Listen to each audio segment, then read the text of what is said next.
उत्तर प्रदेश में योगी सरकार के अंदर अपराधीकरण, हत्याएं, लूट, डकैती, बलात्कार, अपहरण और हत्या की घटनाएं लगातार बढ़ रही हैं।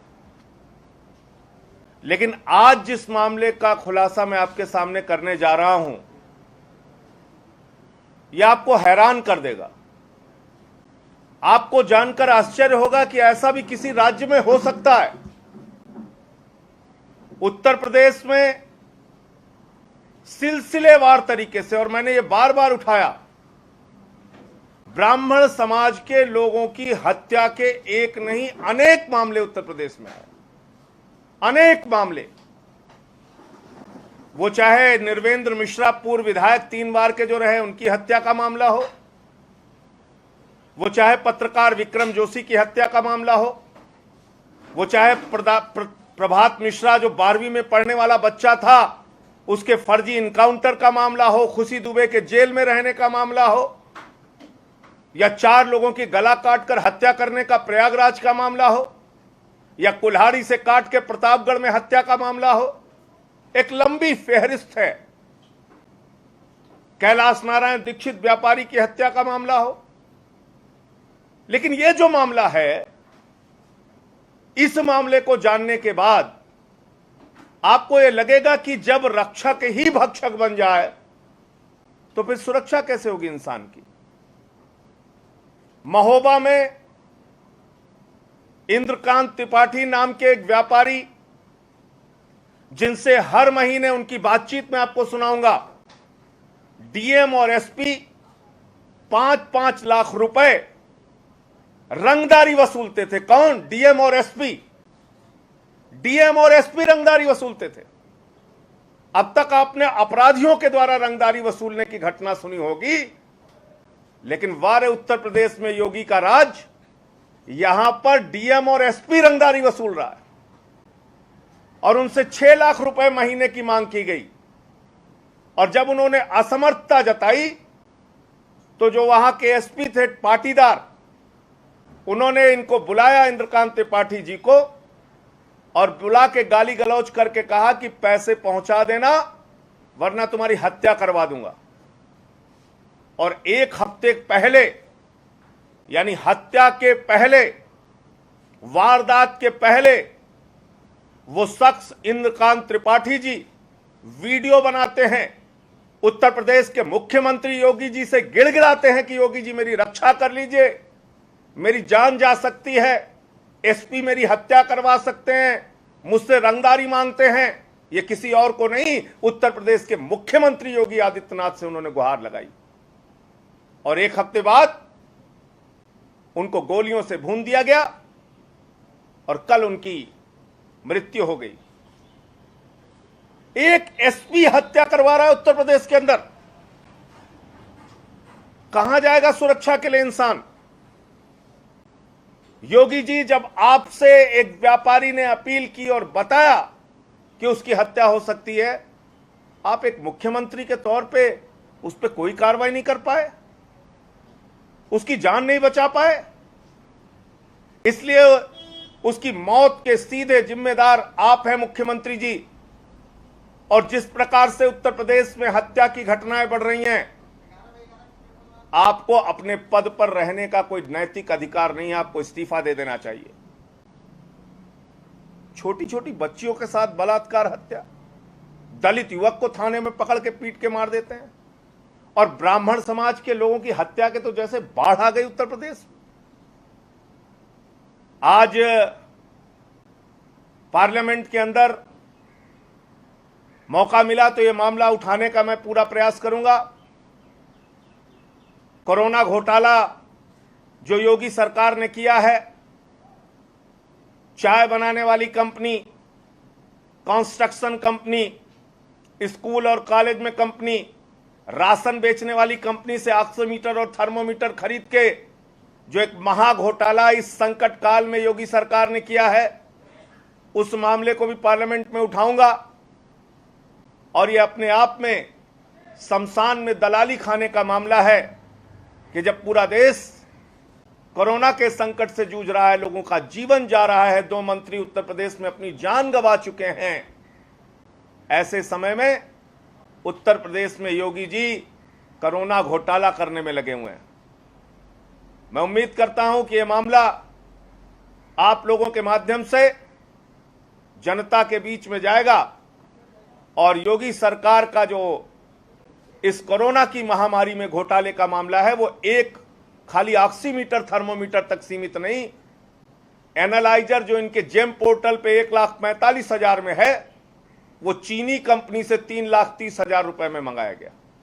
यानी एक तरफ चीन हमारा दुश्मन बना हुआ है, हमारे जवानों को शहीद कर रहा है, लेकिन दलाली खाने के लिए योगी जी ने 1,45,000 का एनालाइजर 3,30,000 रुपए में खरीदा। और एक दो नहीं, सैकड़ों की संख्या में 20 जिले का यह भ्रष्टाचार है, 65 जिलों में ऑक्सीमीटर थर्मोमीटर का भ्रष्टाचार है। ये तमाम विषय हैं जो पार्लियामेंट के सत्र में मैं उठाने का प्रयास करूंगा। लेकिन कल जो एक बड़ा मामला हुआ है, मैं चाहूंगा कि वो वीडियो आप जरूर सुन लीजिए, जिसमें एक व्यापारी ने, इंद्रकांत त्रिपाठी जी ने अपनी हत्या से पहले उत्तर प्रदेश के मुख्यमंत्री से गिड़गिड़ा के अपील की थी, मेरी जान बचा लीजिए।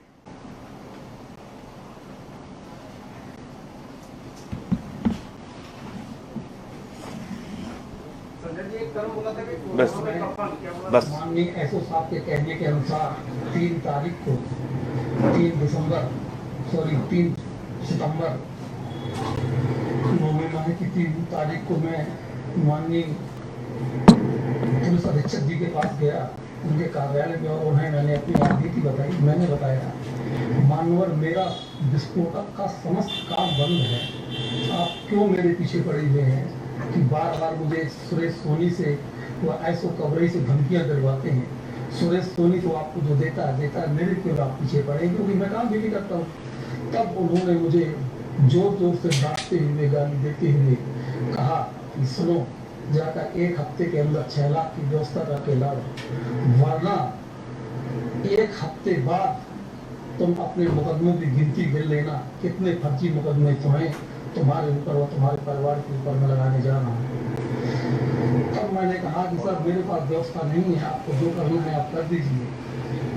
तब उन्होंने कहा कि मुझे पता है कि तुम कहीं ना कहीं से राजनीतिक व्यक्ति भी हो, अगर तुमने किसी नेता से राजनीति करवाई या मुझे फोन करवाया तो मैं तुम्हारी हत्या करवाने में भी गुरेज नहीं करूंगा, किसी भी वक्त तुम्हारी हत्या करवा दूंगा, क्योंकि फाइनेंसर मेरे पास सुरेश सोनी बैठा हुआ है।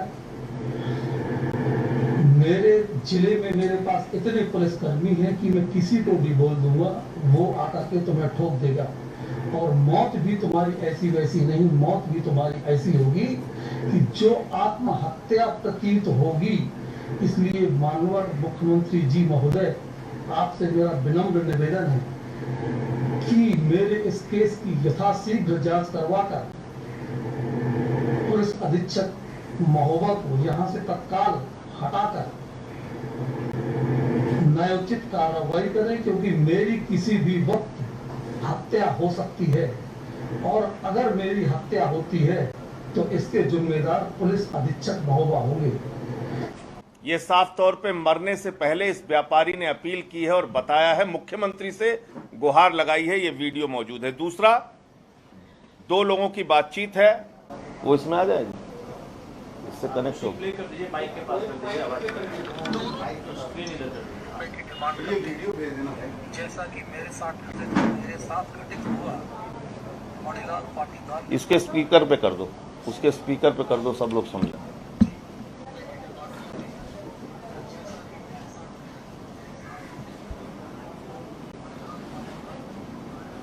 ये 2, इसमें डीएम का भी खुलासा किया कि डीएम भी पैसे मांग रहा था।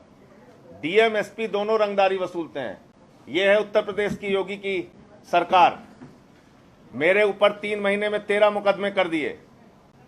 किसी माफिया पे इतने मुकदमे नहीं हुए होंगे जितने मेरे ऊपर हो गए। कार्यालय मेरा बंद करा दिया, नोटिस रोज भेजते हैं, परिवार को धमकाने के लिए पुलिस वाले घर आ जाते हैं, रास्ते में मुझे रात में रोक लिया जाता है, लेकिन अपराधी स्वच्छंद होकर उत्तर प्रदेश में घूम रहे हैं। वो किसी को भी कहीं मार पीट सकते हैं, किसी की हत्या कर सकते हैं। चला दो इसको।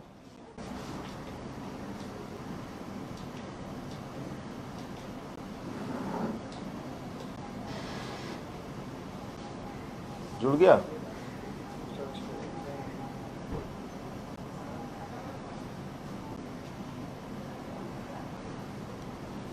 जुड़ा कि नहीं? इससे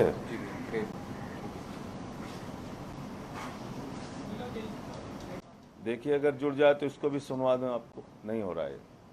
चलिए, मैं ये बातचीत भी दे दूंगा आपको। इसमें डीएम एसपी दोनों रंगदारी वसूलते हैं, 5-5, 6-6 लाख रुपए महीना। ये इसमें स्पष्ट तौर पर जुड़ गया।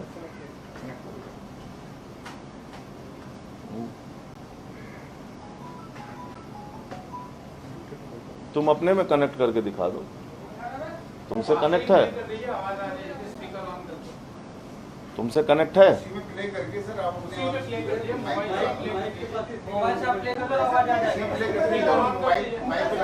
अच्छा, ठीक है।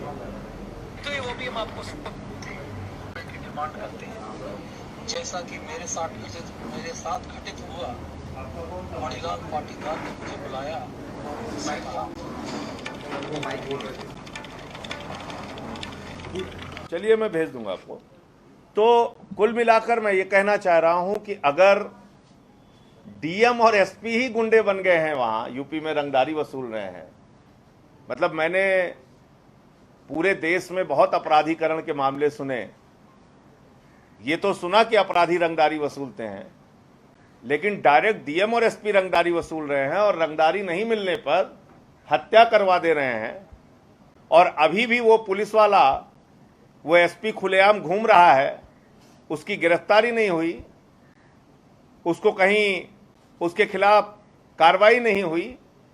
तो इस पूरे मसले में सबसे पहले पुलिस अधीक्षक और डीएम को गिरफ्तार किया जाए, इस पूरे मामले की सीबीआई इंक्वायरी कराई जाए, क्योंकि पुलिस के खिलाफ, एक आईपीएस अफसर के खिलाफ उत्तर प्रदेश की योगी की पुलिस बिल्कुल जांच नहीं कर सकती और उसमें न्याय पीड़ित परिवार को नहीं मिल पाएगा।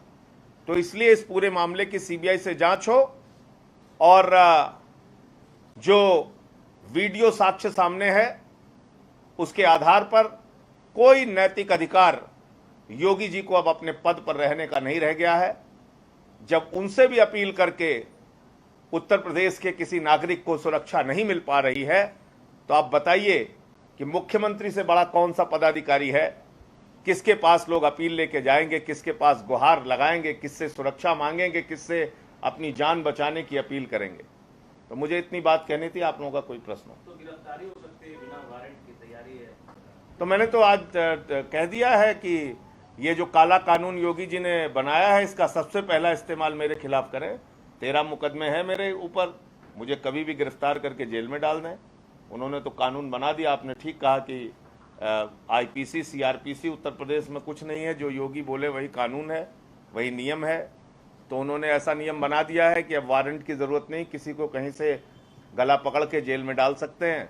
तो मैंने तो उनसे अपील की है कि इसका पहला इस्तेमाल आप मेरे खिलाफ कीजिए। आपका ये काला कानून मैं स्वीकार करने के लिए तैयार हूं अपने ऊपर। आ गया, ये सुना दो। त्रिपाठी और एक व्यापारी की बातचीत का ऑडियो भारत समाचार के पास है। स्पीकर ऑन क्या करो। बातचीत हुई वो भी हम आपको सुनाएंगे। रुपए की डिमांड करते हैं, जैसा कि मेरे साथ घटित हुआ। तेज करो। मणिलाल पाटीदार ने मुझे बुलाया, उससे कहा।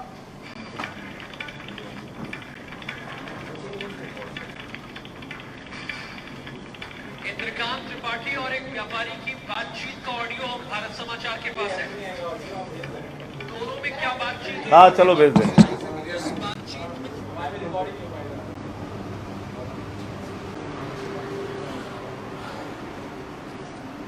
आपका कुछ प्रश्न था चंदन, क्या बोल रहे थे? ये डीएम और एसपी का नाम क्या है और बिजनेसमैन का नाम क्या है? इंद्रकांत त्रिपाठी, डीएम जो पाटीदार थे उनका ट्रांसफर हो चुका है। ये एसपी जो पाटीदार थे उनका ट्रांसफर हो चुका है। डीएम वहां पे अभी मौजूद है, महोबा। उनका कॉल डिटेल भी पकड़ा गया है कि उन्होंने उनके करीबियों ने बातचीत की है, जिसके आधार पर उन पे हत्या के प्रयास का मुकदमा दर्ज किया गया था। 307 उन पे दर्ज हो चुका है एसपी पे, लेकिन अब बाद में उनकी मौत हो गई तो अब 302 में वो कन्वर्ट होना चाहिए। सर आप ये कह रहे हैं कि शमशान में दलाली चल रही है, कैसी दलाली है? शमशान में दलाली ऐसी है कि जब लोग कोरोना से मर रहे हैं, ऐसे समय में अगर आप 800 रुपए ऑनलाइन मिलने वाला ऑक्सीमीटर 4000 में खरीद रहे हैं, अगर आप 1800 रुपए में ऑनलाइन मिलने वाला थर्मोमीटर 13000 में खरीद रहे हैं, तो योगी जी के राज में 800% दलाली चल रही है। और इसलिए यह शमशान में दलाली है कि कोरोना जैसे महामारी के वक्त में मोदी जी ने कहा था आपदा में अवसर तलाशिए, तो आपदा में अवसर खूब अच्छी तरीके से योगी जी ने तलाश लिया और उन्होंने इतना बड़ा कोरोना घोटाला किया। और सिर्फ इसी में नहीं, पीपीई किट का घोटाला, टूथपेस्ट खरीदने में घोटाला, ब्रश खरीदने में घोटाला, वेंटिलेटर खरीदने में घोटाला, एनालाइजर खरीदने में घोटाला, ऑक्सीमीटर थर्मोमीटर खरीदने में घोटाला, कोई चीज बाकी नहीं रखा जिसमें घोटाला न किया हो। इसलिए हमने इसको शमशान में दलाली कहा है। इसके अलावा दिल्ली में दिल्ली में जो दंगे होते हैं उसको लेकर नए नए अपडेट्स आ रहे हैं, क्या कहना है आपका? देखिए, अपडेट्स तो भाजपा की पुलिस को बनाना है, लेकिन मैं बहुत स्पष्ट तौर पे कहना चाहता हूं, बार बार कह चुका हूं, पार्लियामेंट से लेकर सड़क तक दिल्ली के दंगे भारतीय जनता पार्टी और उनके नेताओं ने कराए हैं और इनकी गिरफ्तारी होनी चाहिए। दंगे के पीछे भाजपा के नेताओं की साजिश है और इसके एक नहीं अनेक प्रमाण हैं, लेकिन क्योंकि भाजपा की ही पुलिस है तो वो कैसे न्याय करेगी, एक बड़ा सवाल है।